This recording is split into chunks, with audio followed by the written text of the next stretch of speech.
ગાંધીને લઈને ભારતીય સેના માટે ટિપ્પણી કરનારા કોંગ્રેસના નેતા રાહુલ ગાંધીને નોટિસ। લખનૌની એમપી એમએલએ કોર્ટે રાહુલ ગાંધીને નોટિસ મોકલી છે। 24 માર્ચના રાહુલ ગાંધીએ એમપી એમએલએ કોર્ટ સમક્ષ હાજર થવા માટે આદેશ કરવામાં આવ્યો છે। भारतीय सेना पर अपमानजनक टिप्पणी बदल फटकाराई है नोटिस। बॉर्डर रोड ऑर्गेनाइजेशनના પૂર્વ ડાયરેક્ટર રાહુલ ગાંધી વિરુદ્ધ ફરિયાદ કરી હતી।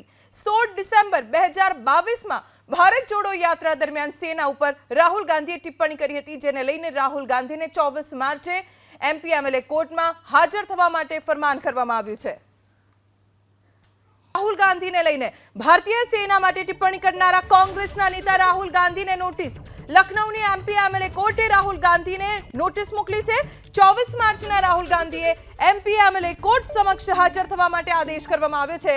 ભારતીય સેના પર અપમાનજનક ટિપ્પણી બદલ ફટકારાઈ છે નોટિસ। બોર્ડર રોડ ઓર્ગેનાઇઝેશનના પૂર્વ ડાયરેક્ટર રાહુલ ગાંધી વિરુદ્ધ ફરિયાદ કરી હતી।